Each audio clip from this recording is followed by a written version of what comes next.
कराची में दुकानदारनि खीर में न रुगो पानी पर ॿिया बि सिहत लाइ हानिकार जिज़ा मिलाइण जो इंकशाफ कयो आहे।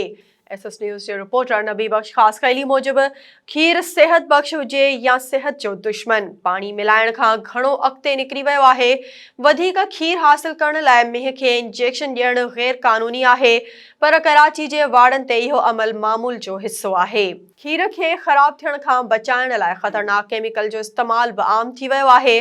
कुझु दुकानदारनि पंहिंजा नाला राज़ में रखण वारी शर्त ते ॿुधायो त खीर में न रुगो पाणी मिलायो पियो वञे, पर ॿिया बि केतिराई गैर सिहत बख़्श जुज़ा शामिल कया पिया वञनि। मिलावट वारे खीर सां गॾु टेट्रापैक जो इस्तेमाल बि वधी रहियो आहे। खीर जी मयार खे बहितर बणाइण लाइ सिंध फूड अथॉरिटी ज़िले में दुकाननि ते छापा हया।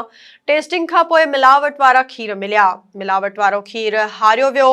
ॾंड ऐं वार्निंग जा नोटिस जारी कया विया, पर अक्सर खीर विकिरो कंदड़नि खे इहा बि ख़बर नाहे त कारोबार करण लाइ लाइसेंस ज़रूरी आहे। पंहिंजे ऐं ॿारनि जी सिहत जो ख़्यालु रखण लाइ खुलियल खीर जी मयार खां परेशान शहरनि टेट्रापैक जो इस्तेमाल शुरू करे छॾियो आहे।